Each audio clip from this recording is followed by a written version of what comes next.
berterima kasih kepada Ibu dosen, Ibu Iqbal Lestari karena telah memberikan kami kesempatan untuk mempresentasikan presentasi yang akan kami sampaikan. Lalu perkenalkan kami dari kelompok 8 ingin mempresentasikan materi wawasan pendidikan tentang mengidentifikasi permasalahan kritis pendidikan.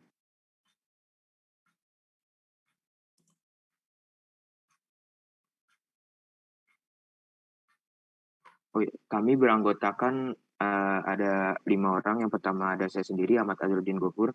Yang kedua ada Ariananda Eldi Susatyo.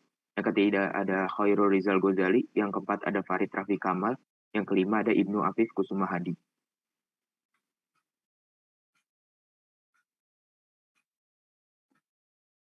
Bisa dilanjut.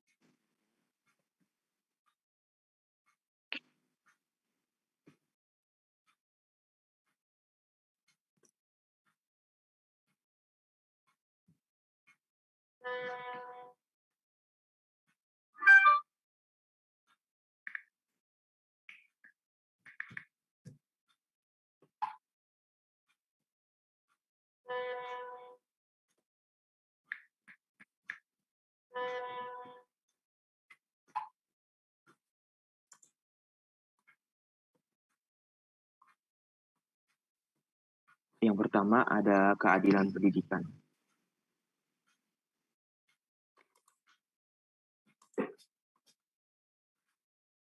Definisi keadilan pendidikan. Keadilan pendidikan dapat didefinisikan sebagai suatu keadaan di mana terdapat kesamaan perlakuan di mata hukum, kesamaan hak kompensasi, hak hidup secara layak, hak menikmati pembangunan, dan tidak adanya pihak yang dirugikan, serta adanya keseimbangan dalam setiap aspek kehidupan.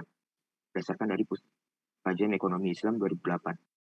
Jadi, yang mana keadilan pendidikan itu adalah kesetaraan serta keseimbangan hak dalam mengemban ilmu pendidikan bagi seluruh warga di Indonesia, mulai dari ilmu, sarana, serta layanan pendidikan. Keadilan dalam bidang pendidikan dapat menunjang masa depan bangsa dan negara yang maju, berdaulat, adil, dan makmur. Jika pendidikan dapat dilaksanakan secara adil, merata, dan baik, maka generasi penerus bangsa akan semakin banyak yang berkualitas, sehingga akan menjadikan Indonesia sebagai bangsa negara yang tidak hanya mampu bersaing, tetapi memenangkan persaingan dalam kancah dunia internasional.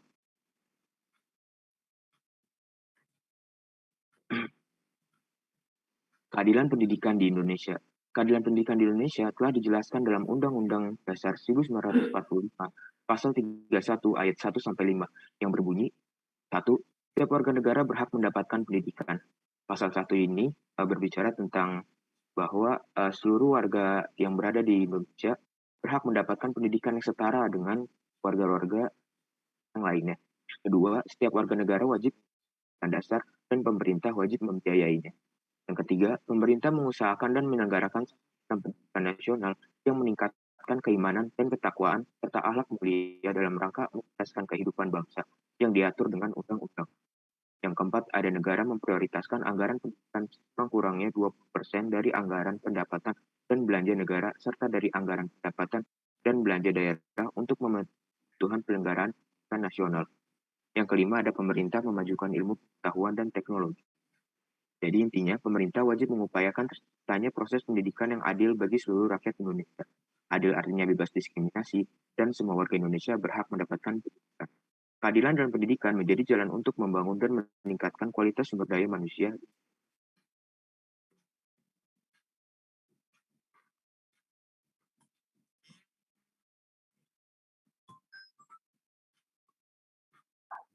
Walaupun begitu, banyak sekali permasalahan dalam hal keadilan pendidikan di Indonesia yang masih terjadi hingga saat ini. Seperti contohnya ada biaya pendidikan semakin mahal. Ketersediaan sekolah gratis yang sedikit membuat banyak siswa tidak mampu untuk masuk ke dalam sekolah tersebut. Mereka pun hanya memiliki satu solusi, yaitu masuk sekolah swasta, yang mana membutuhkan dana yang mungkin bagi beberapa orang sangat berat dan terbebani. Hal ini sangat merugikan bagi siswa yang tidak memiliki ekonomi yang bagus. Yang kedua adalah tenaga pendidik yang tidak merata. Ketersediaan tenaga pendidik yang tidak merata, di mana lebih banyak di daerah atau kota-kota besar dibandingkan dengan daerah terpencil, membuat ketidakmerataannya penyebaran pendidikan yang mana sangat merugikan siswa yang berada di daerah terpencil atau jauh dari kota-kota besar. Lalu yang ketiga ada ketersediaan sarana dan prasarana yang terdapat di sekolah-sekolah sangat berbeda. Bukan hanya dari tenaga pendidik, tetapi dari sarana dan prasarana di sekolah pada kota besar dan daerah terpencil masih sangat berbeda. mulai dari gedung sekolah, kualitas tenaga pendidik, dan lainnya. Hal seperti ini sangat merugikan siswa yang tidak mendapatkan layanan tersebut, membuat ketidakadilan pendidikan sangat terlihat di Indonesia. Lalu, berbagai upaya telah dikeluarkan oleh pemerintah agar keadilan pendidikan dapat terwujud dalam pendidikan di Indonesia. Seperti contohnya ada kebijakan belajar 12 tahun. Maaf, ada salah ketik, seharusnya 12 tahun. Di mana pada jenjang pendidikan tersebut diberikan kemudahan pada masyarakat dengan mendapatkan pendidikan secara gratis. Jadi masyarakat tidak perlu khawatir dengan biaya pendidikan yang akan membebani mereka, sehingga siswa yang tidak memiliki ekonomi bagus bisa mendapatkan pendidikan yang setara dengan lainnya. Yang kedua, ada dana BOS yang bervariasi. Pembedaan alokasi dana BOS setiap sekolah memperhitungkan beberapa faktor seperti indeks kemahalan daerah dan kesulitan akses untuk mencapai sekolah tersebut. Indonesia memiliki berbagai macam daerah yang kebutuhannya tidak sama satu dengan lainnya. Bisa jadi daerah tersebut membutuhkan biaya yang lebih dari daerah lain. Maka dari itu, kebijakan ini sangat menguntungkan sekolah yang berada di daerah terpencil agar bisa menunjang pendidikan yang setara dengan kota-kota besar. Lalu yang terakhir ada Kartu Indonesia Pintar. Program Kartu Indonesia Pintar melalui ini adalah pemberian bantuan tunai pendidikan kepada anak usia sekolah usia 6-21 tahun yang berasal dari keluarga miskin. Kartu Indonesia Pintar ini dirancang untuk membantu anak-anak usia sekolah dari keluarga miskin atau rentan miskin atau prioritas tetap mendapatkan layanan pendidikan sampai tamat menengah, baik melalui jalur pendidikan formal, mulai dari SD hingga lulus SMA, maupun pendidikan non-formal, dari paket A hingga paket C. Melalui program ini, pemerintah berupaya mencegah peserta didik dari kemungkinan putus sekolah yang diharapkan dapat menarik siswa putus sekolah agar kembali melanjutkan pendidikannya.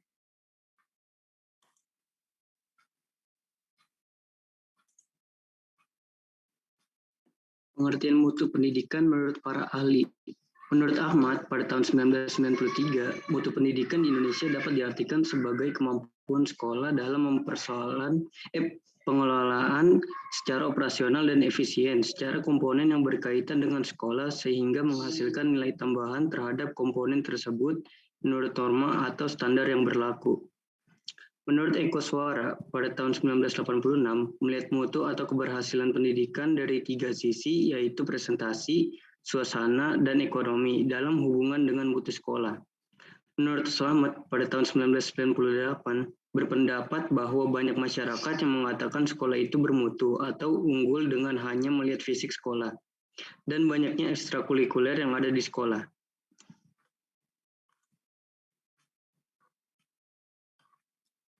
Selanjutnya.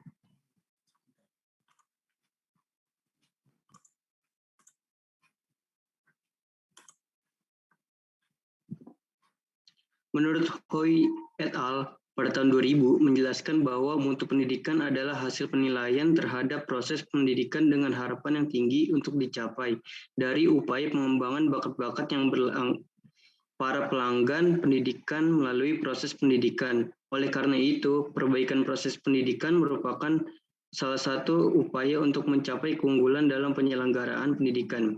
Sesuai dengan definisi di atas, dapat dikatakan bahwa mutu adalah suatu karakter atau batasan tertinggi dari suatu produk atau jasa layanan yang dapat memenuhi harapan dan kepuasan pelanggan.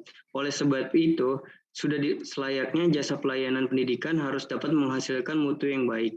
Karena mutu yang baik, pendidikan akan mampu merebut bangsa kerja yang semakin sempit dan menantang untuk selalu direbut sekecil apapun peluang tersebut. Selanjutnya. Penyebab rendahnya mutu pendidikan. Yang pertama, rendahnya kualitas pendidik atau pengajar. Kedua, kurangnya sarana dan prasarana belajar. Ketiga, kurangnya relevan kurikulum yang dibuat pemerintah, khususnya untuk daerah terpencil atau daerah pedesaan. Keempat, kurangnya peduli pihak orang tua siswa terhadap pendidikan anaknya khususnya di daerah pedesaan. Kelima, siswa kurang motivasi dalam belajar. Dan keenam adalah dampak buruk dari alat elektronik seperti main game dan sosial media. Selanjutnya. Masalah kualitas mutu pendidikan yang terjadi di Indonesia. Yang pertama, sikap guru dan orang tua terhadap kreativitas, di mana guru lebih menyukai siswa dengan kecerdasan tinggi daripada yang rendah. Kedua, sumber daya pendidikan yang belum cukup handal untuk mendukung pencapaiannya tujuan dan target pendidikan secara efektif. Ketiga, sistem pembelajaran lebih banyak menitik beratkan pada kuantitas hasil daripada kualitas proses. Keempat, Kurikulum, proses pembelajaran, sistem evaluasi masih bersifat parsial terhadap tujuan pendidikan nasional. Kelima, manajemen pendidikan dan kinerja mengajar guru atau dosen lebih menitikberatkan pada tuntutan administratif daripada menciptakan budaya belajar yang bermutu. Keenam, pelaksanaan standar nasional pendidikan belum didukung oleh sistem, kultur, dan kinerja mengajar serta budaya belajar secara komprehensif. Ketujuh, pendidikan telah dipersempit maknanya terjadi pengajaran. Selanjutnya.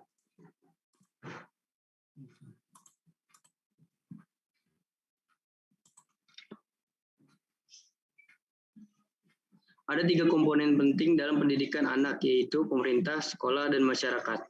Pemerintah dengan regulasi peraturannya, sekolah sebagai operator di lapangan, dan masyarakat dengan dukungan ketiga anak di masyarakat dan keluarga. Fakta di lapangan memberikan gambaran jelas bahwa ketiga komponen ini tidak berjalan beriringan, bahkan saling menyalahkan. Pemerintah dengan program sekolah gratis melalui BOS terlihat lebih besar dengan program pencitraan di masyarakat, bukan untuk meningkatkan mutu pendidikan. Masyarakat lebih mementingkan perencanaan keuangan untuk hal-hal konsumtif daripada dana pendidikan. Kedua, dalam masyarakat dari kalangan bawah maupun jarang orang tua ada yang dengan kesadaran sendiri memenuhi kebutuhan pendidikan anaknya dengan buku pelajaran, laptop, internet, dan alat pendukung belajar lainnya. Akibatnya adalah jangankan memiliki kemampuan berkompetisi, untuk minta anaknya belajar saja susah. Dalam proses belajar dari TK, SD, SMP, dan SMA ataupun SMK, berapa kali anaknya berhasil menyabet gelar juara suatu lomba, sangat sedikit orang tua yang peduli dengan anaknya untuk ikut lomba. Sementara yang lain cukup senang anaknya berangkat setiap hari ke sekolah. Akibatnya pendidikan hanya mencetak banyak pengangguran yang baru. Selanjutnya.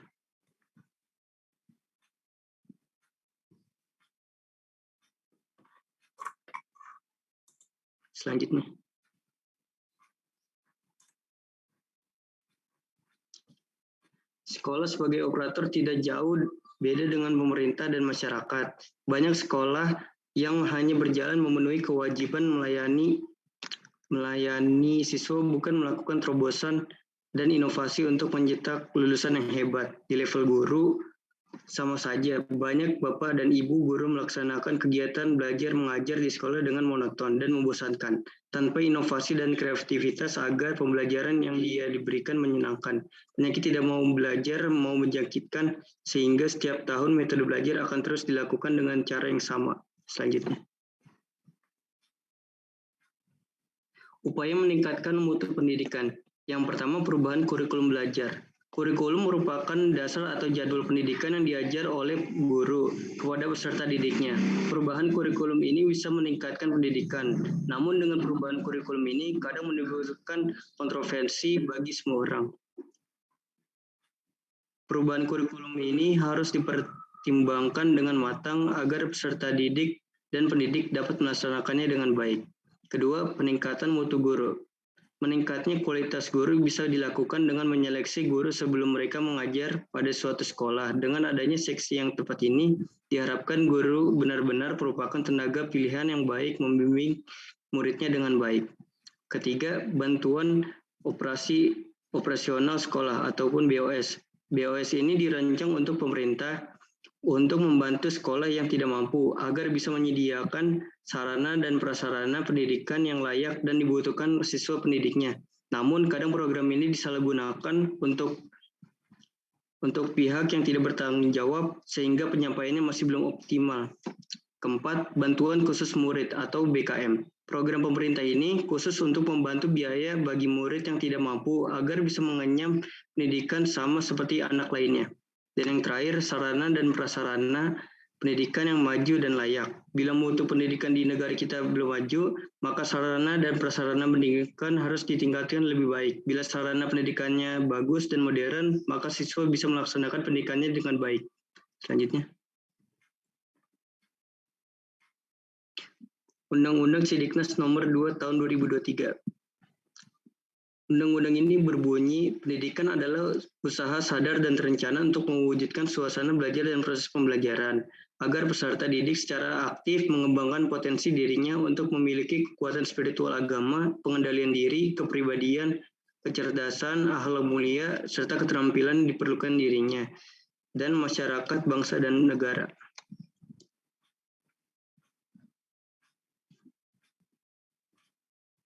Dalam materi yang ketiga adalah relevansi pendidikan. Yang pertama, pengertian relevansi pendidikan.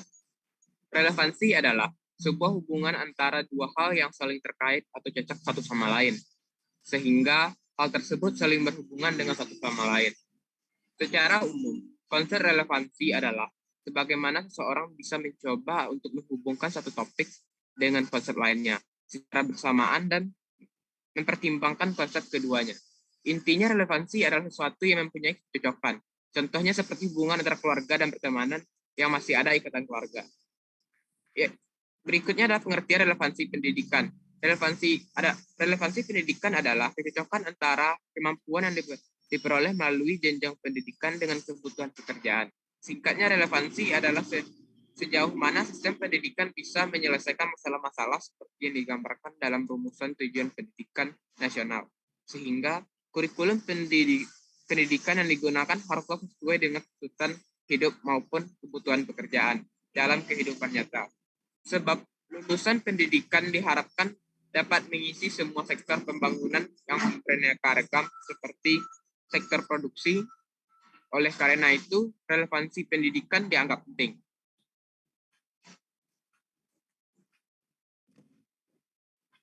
Prinsip relevansi pendidikan. Pengertian prinsip relevansi. Secara umum, prinsip adalah asas, dasar atau keyakinan. Sehingga dari definisi tersebut, kata prinsip menunjukkan pada suatu hal yang penting, mendasar, memiliki sifat mengatur, yang terjadi pada situasi dan kondisi yang serupa. Dengan begitu, pengertian prinsip relevansi adalah prinsip kesesuaian. Adapun macam relevansi yaitu yang pertama adalah relevansi internal. Setiap kurikulum yang memiliki keserasian antara tujuan harus dicapai strategis yang digunakan serta alat penilaian untuk melihat ketercapaian tujuan. Yang kedua, relevansi eksternal. Relevansi eksternal berkaitan dengan hubungan antar tujuan, isi, dan proses yang tercakup dalam kurikulum dengan kebutuhan dan tuntutan masyarakat. Sehingga untuk memenuhi prinsip relevansi ini, perlu dilakukan studi pendahuluan dengan menggunakan berbagai metode dan pendekatan.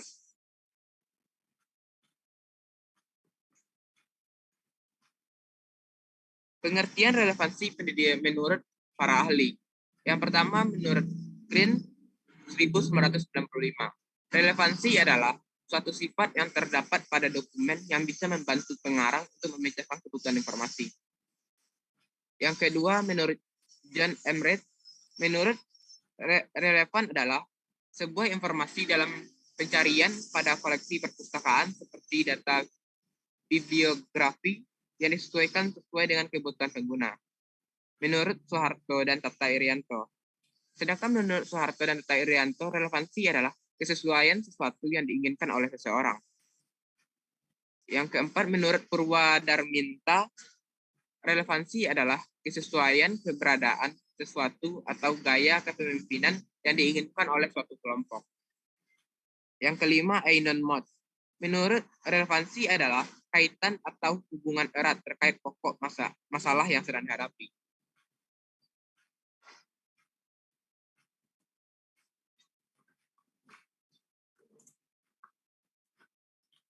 Kesempatan pendidikan.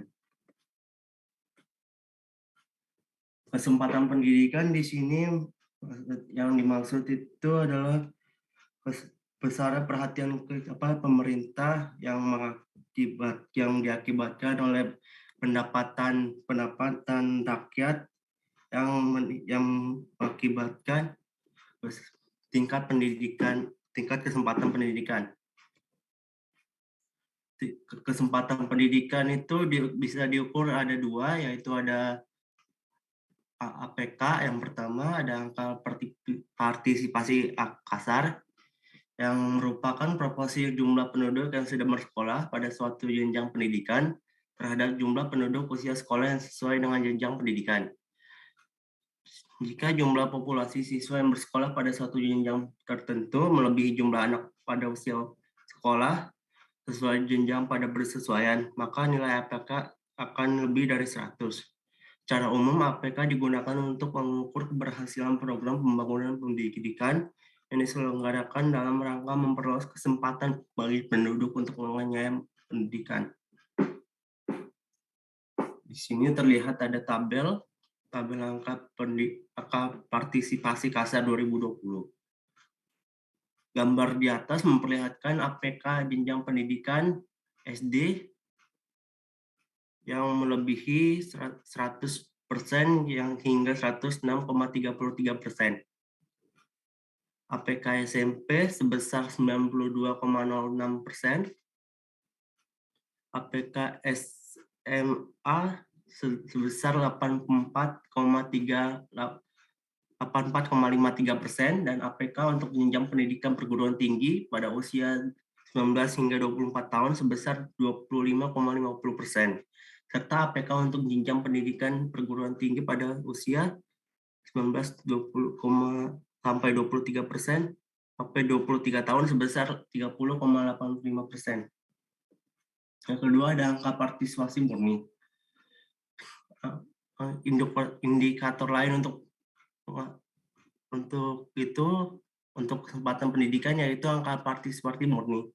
APM mengukur ketepatan usia penduduk dalam berpartisipasi untuk mengenyam suatu jenjang pendidikan tertentu.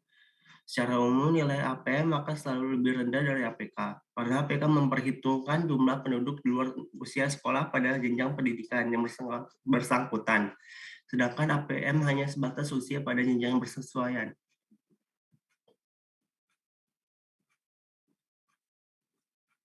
APM 2020 bersumber BPS Susenas Maret 2020. Seperti tahun-tahun sebelumnya, pada tahun 2020, disparitas nilai APM per jenjang pendidikan antara kelompok penyandang disabilitas dan bukan penyandang disabilitas masih terjadi. Kesenjangan tertinggi terdapat pada tingkat SM dan sederajat, yaitu APM penyandang disabilitas sebesar 27,7% dibandingkan APM SM dan sederajat bukan penyandang disabilitas sebesar 61,48%. Dari data tersebut dilihat bahwa pemerintah harus bekerja keras untuk memenuhi hak penyandang disabilitas dalam mendapatkan layanan pendidikan yang bermutu di semua jalur dan jenis pendidikan secara inklusif. Sebagai langkah lanjutan, pemerintah menerbitkan PP nomor 13 tahun 2020 tentang akomodasi yang layak untuk peserta didik penyandang disabilitas.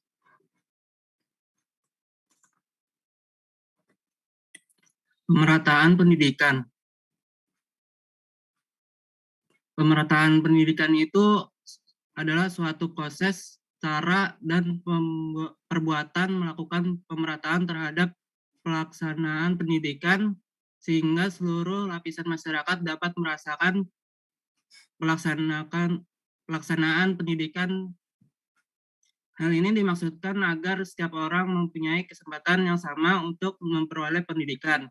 Kesempatan memperoleh pendidikan tersebut tidak dapat dibedakan menurut jenis kelamin, status sosial, agama, maupun letak geografis.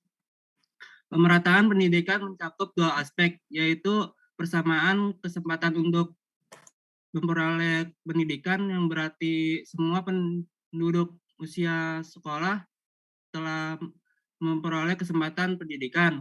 Yang kedua, keadilan dalam memperoleh pendidikan yang sama dalam masyarakat, yang berarti pendidikan telah adil jika antar kelompok bisa menikmati pendidikan secara sama.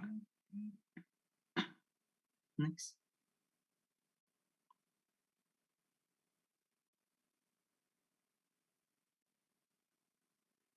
Kondisi pemerataan pendidikan di Indonesia. Pada kota-kota besar, sarana dan prasarana pendidikan di Indonesia sudah sangat maju.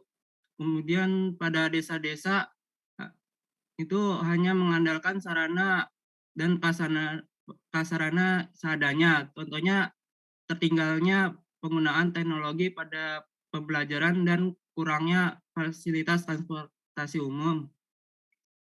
Yang kemudian pada daerah-daerah terpencil di Indonesia Timur, selain sarana dan prasarana yang kurang, di sana juga memiliki kurangnya tenaga pengajar sehingga sekolah-sekolah di sana masih membutuhkan guru-guru dari daerah lain. Jadi dapat disimpulkan pada kondisi pendidikan di Indonesia saat ini masih belum merata. Lanjutnya, next. Upaya pemerintah dalam melakukan pemerataan pendidikan. Yang pertama itu pendidikan dari sekolah dasar sampai sekolah menengah pertama tidak dibungut biaya. Ini diharapkan semua anak yang akan masuk SD dan SMP di seluruh Indonesia dapat bersekolah. Yang kedua, meningkatkan sarana dan prasarana pendidikan di seluruh sekolah dengan subsidi dari APBN. Yang ketiga, melaksanakan revitalitas serta penggabungan sekolah-sekolah terutama SD agar tercapai efisien dan efektivitas sekolah yang didukung dengan fasilitas yang memadai. Yang keempat, membangun sarana dan prasarana yang memadai termasuk sarana olahraga untuk setiap sekolah baik yang di perkotaan maupun perdesaan sesuai kebutuhannya. Yang terakhir, memberikan kepada siswa yang berprestasi atau dari keluarga yang tidak mampu agar siswa dapat terus menuntut ilmu tanpa mempermasalahkan biaya pendidikan.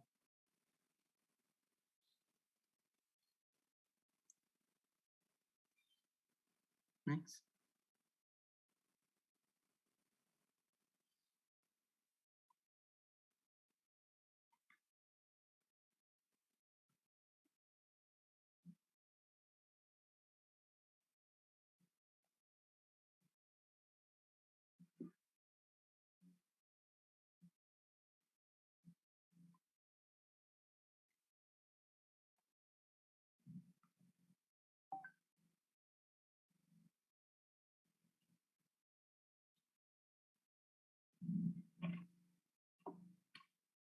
Oke, udah selesai ya.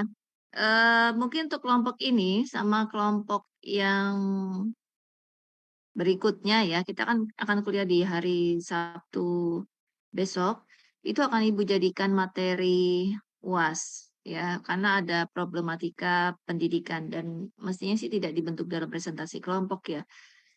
Ibu nggak terlalu ngeh dengan materi awalnya, tapi begitu lihat kemarin presentasi kelompok di kelas ekonomi, kayaknya lebih cocok kita jadikan itu sebagai materi UAS. Tapi yang tadi sudah dijelaskan oleh kelompok terkait dengan permasalahan pendidikan yang ada di Indonesia, lalu kemudian solusi yang diberikan, misalkan kita perlu pemerataan guru. Itu sebetulnya solusi yang bagus ya, pemerataan guru. Cuma yang perlu diingat adalah guru itu bukan PNS pusat. Guru itu adalah PNS daerah, PNS-nya Pemda. Jadi tidak bisa guru DKI itu dioper ke daerah-daerah di Indonesia Timur. Ya, jadi beda kalau sama Ibu, misalkan Ibu mau pindah taruhlah ke Bali, ke Universitas Undiksa, itu Ibu diperbolehkan selama Ibu mengajar di prodi yang sama ya, lalu kemudian harus lolos butuh dulu, dia butuh dosen nggak di sana. Tapi kalau guru nggak bisa serta-merta seperti itu. Jadi salah satu upaya yang bisa dilakukan oleh pemerintah ya dalam menanggulangi perbedaan kualitas pendidikan antara Indonesia bagian barat dengan Indonesia bagian timur adalah ya paling tidak harus melakukan pelatihan kepada para guru-guru ya, kompetensinya harus diperbaiki dulu karena memang beda ya kualitasnya. Kayak besok Ibu PPG nanti setelah Lebaran gitu, Ibu agak agak merasa tidak nyaman ketika mengajar dalam satu kelas itu terjadi atau Recording mahasiswanya itu berasal dari guru Indonesia Barat dengan guru Indonesia Timur. Jadi kalau ngajar itu kan enaknya orang dengan tipe homogen ya. Kalau artinya dia lambat, lambat semuanya. Kalau dia pandai, pandai semuanya. Nah, ini Ibu tidak rasakan biasanya kalau di kelas yang heterogen, ada orang timurnya, ada orang baratnya, itu ngajarnya nggak enak. Jadi kalau orang-orang atau guru-guru dari Indonesia Barat, terutama misalkan dari daerah Jabodetabek gitu ya, mereka diberikan materi, mereka paham, dan kemudian juga tipe pertanyaannya itu tidak tipe pertanyaan mendasar gitu. Sudah lebih lebih tingkat tinggi. Tapi kalau orang-orang guru-guru yang di daerah timur, mereka kemampuan pengetahuannya juga masih minim. Jadi kalau untuk mengajarnya akhirnya Ibu mulai dari awal biasanya, sama seperti kalau mengajar mahasiswa itu kan dimulai dari konsep dasar. Padahal semestinya kalau mengajar guru-guru itu sudah nggak perlu dari konsep dasar. Mereka sudah S1 kan, kalau profesi itu kan S1 plus ya. Jadi tidak S2 tetapi S1 plus. Nah, itu yang membedakan. Sampai kapanpun kualitas pendidikan di Indonesia tidak akan berjalan dengan baik kalau memang kompetensi si gurunya itu tidak dibina. Cuma memang itu bergantung sekali ya, bergantung sekali kepada komitmen dan keinginan dari para guru itu untuk mengupgrade ilmunya masing-masing. Biasanya kalau waktu itu Ibu mengajar di universitas terbuka ya, kan dibilangnya kalau di sana bukan dosen ya, tetapi tutor.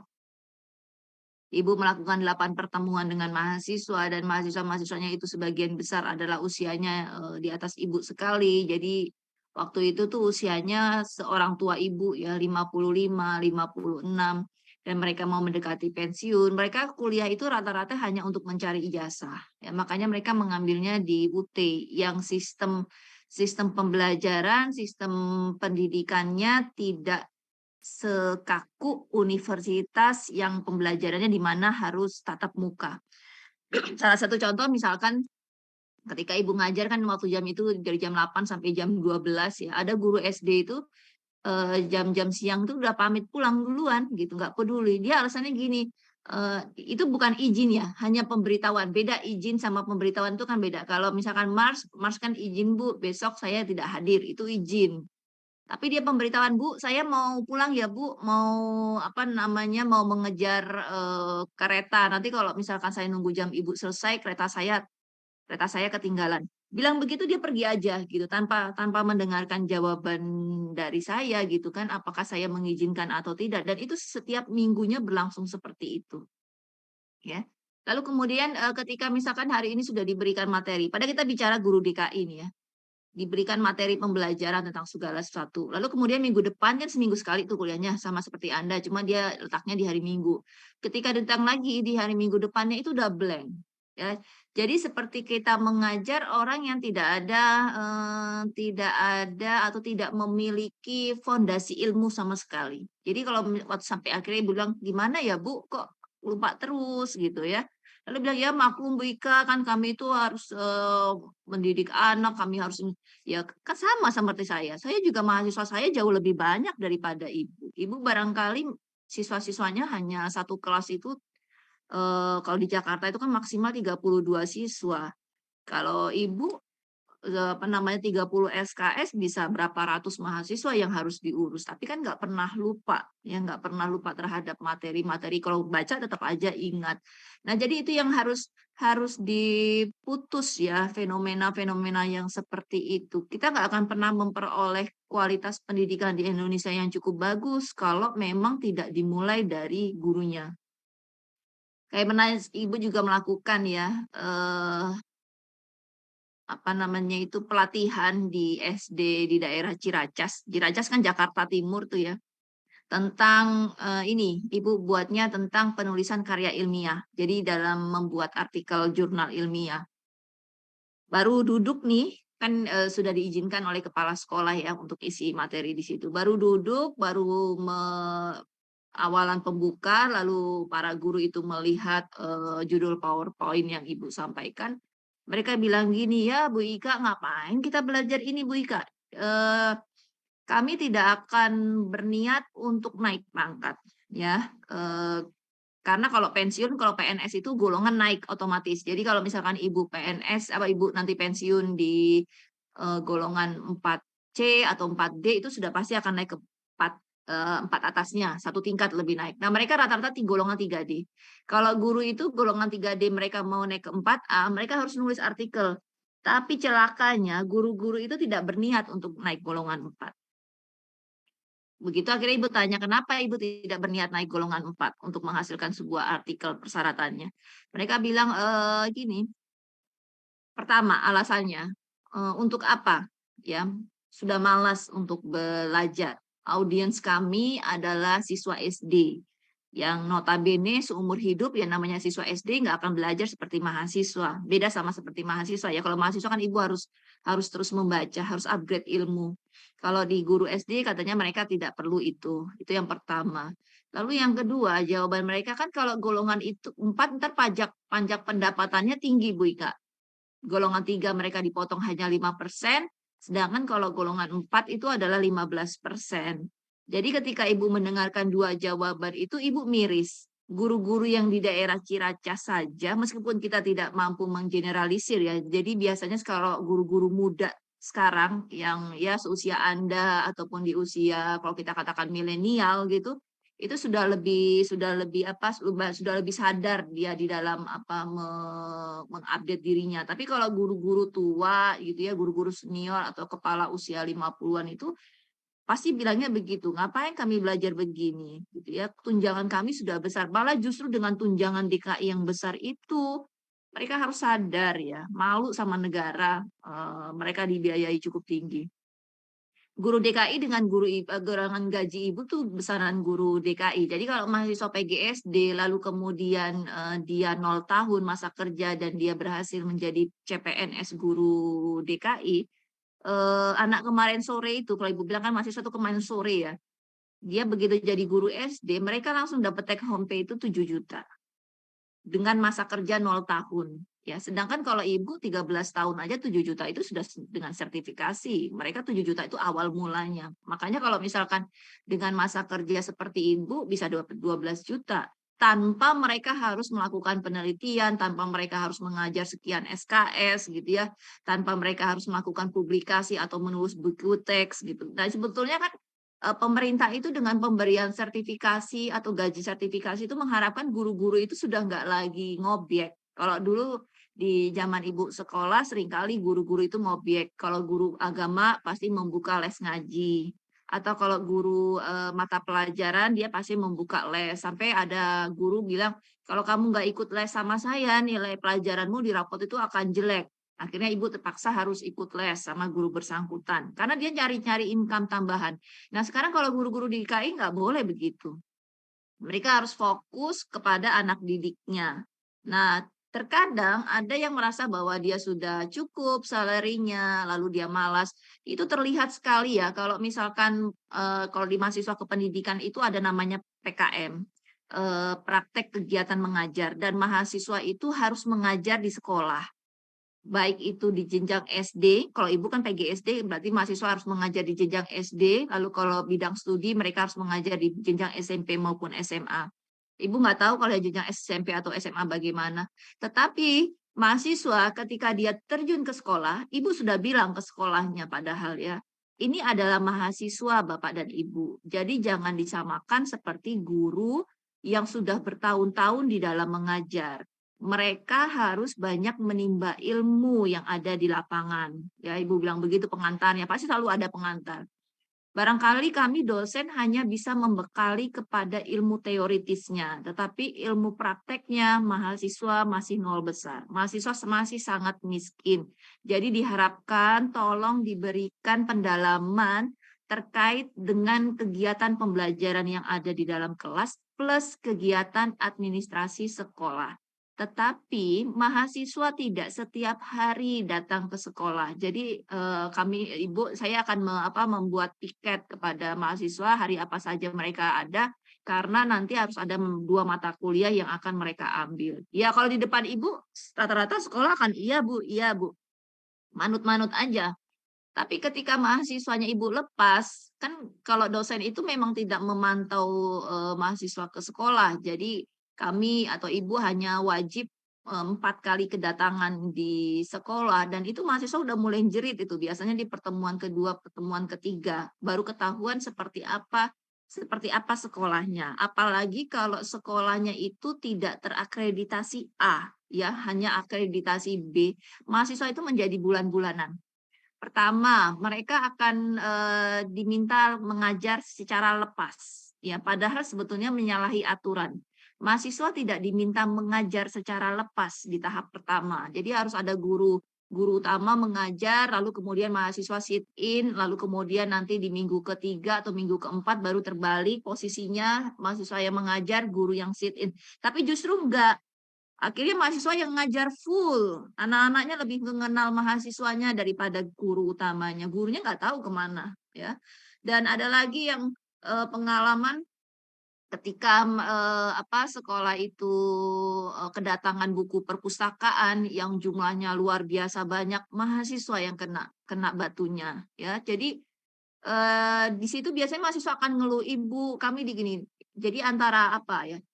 Antara kita itu sudah berterima kasih, Ibu sudah berterima kasih sekali, sekolah itu mau menampung mahasiswa, supaya karena kan sekolah juga memberikan nilai sama mahasiswa. Jadi supaya nilai itu tidak jelek, biasanya Ibu bilang ke mahasiswa, tahan ya, tahan dengan apapun yang diberikan atau tugas apapun yang diberikan oleh sekolah. Jadi kalau misalkan 4 bulan, tahan hanya 4 bulan. Yang ada di kepalamu itu harus bilang hanya 4 bulan, hanya 1 semester. Nanti selebihnya kamu akan bebas lepas gitu ya. Jadi ya akhirnya ditahan-tahanin itu sama mahasiswa. Mestinya mereka tidak melakukan seperti itu. SKS-nya padahal hanya 2 SKS loh itu. Tapi seolah-olah menjadi 8 SKS. Ada lagi sekolah swasta, mahasiswa itu harus standby dari jam 6 pagi sampai jam 4 sore. Ya, menurut Ibu lebih celaka dibanding SD negeri.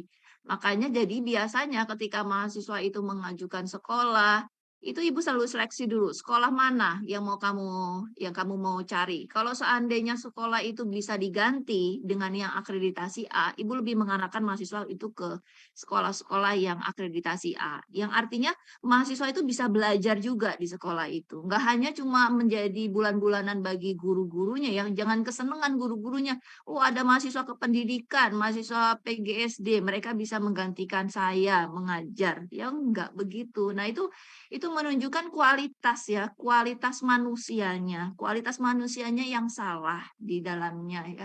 Jadi mereka nggak merasa bahwa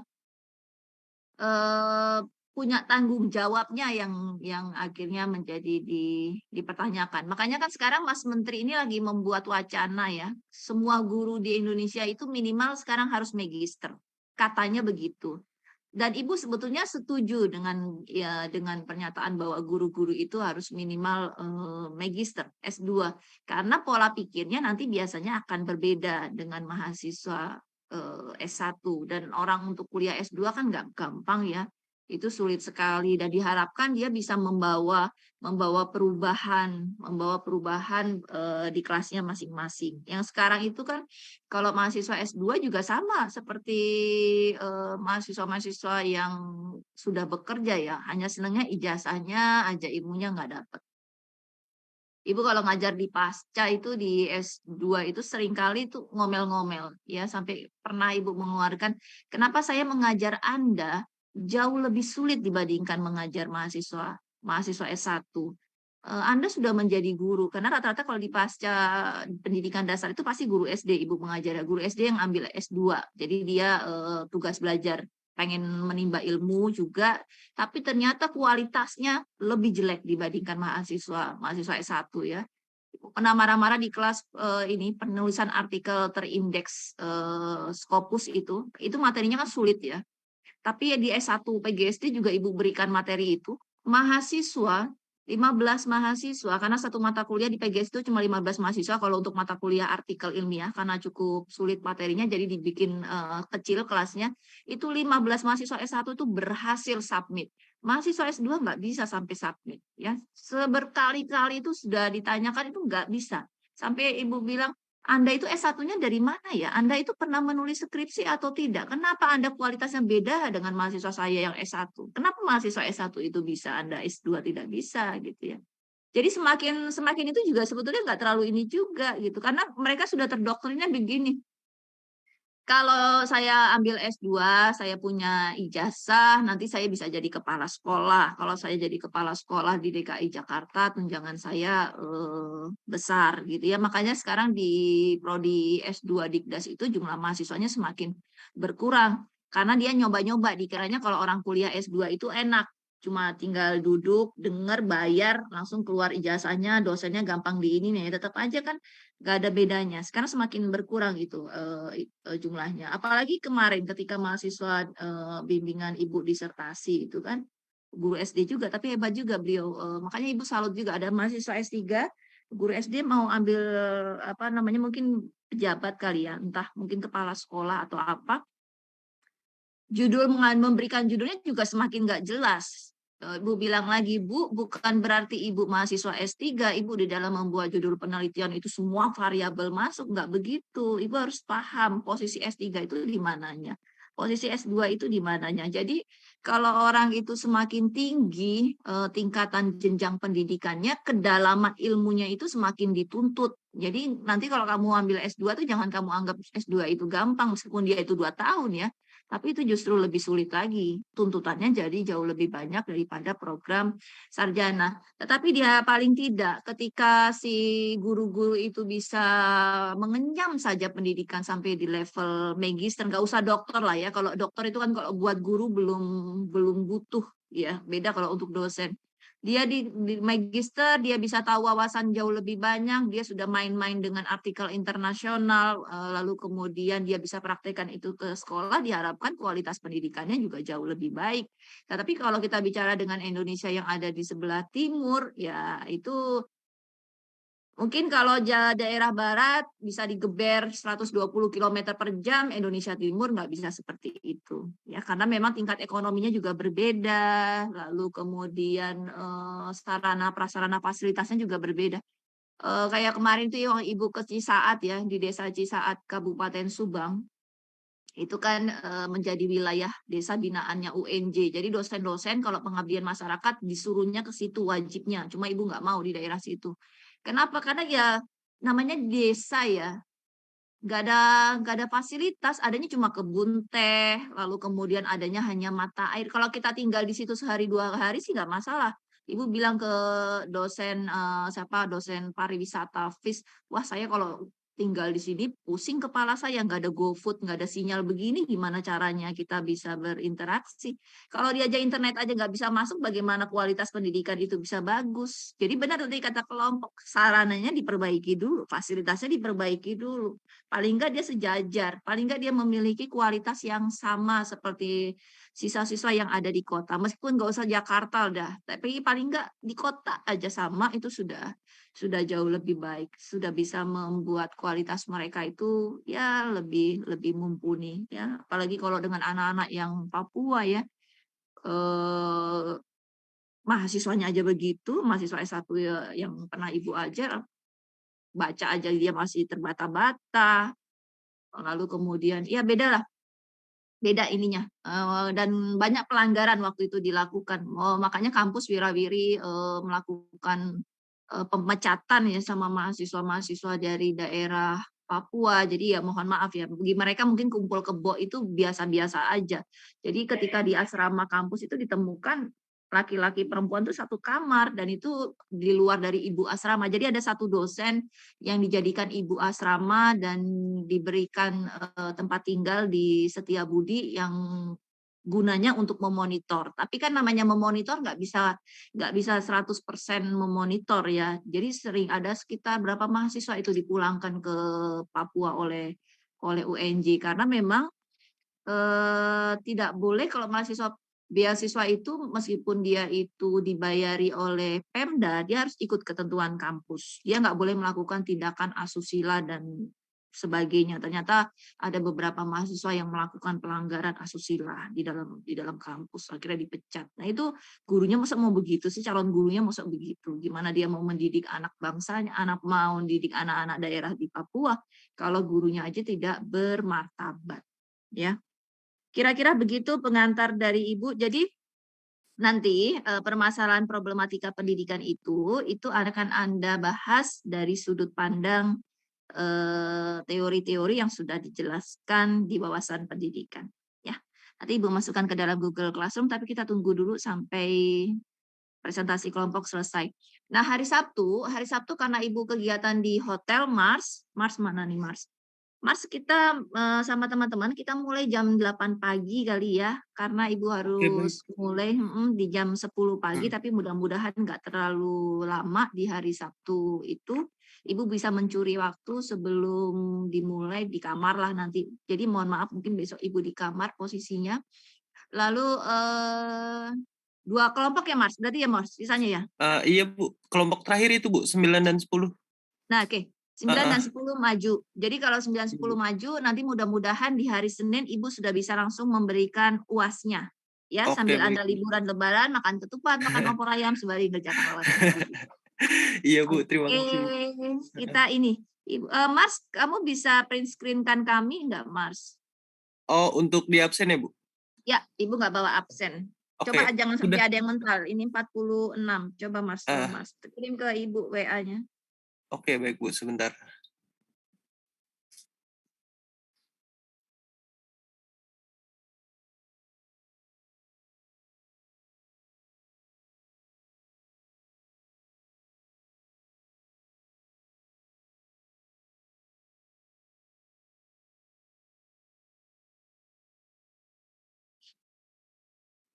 Sudah ya Bu? Cantik amat nih fotonya. Ya, makasih. Rambutnya pink. Oke, kalau begitu kita akhiri sampai di sini. Wassalamualaikum warahmatullahi wabarakatuh. Sampai jumpa.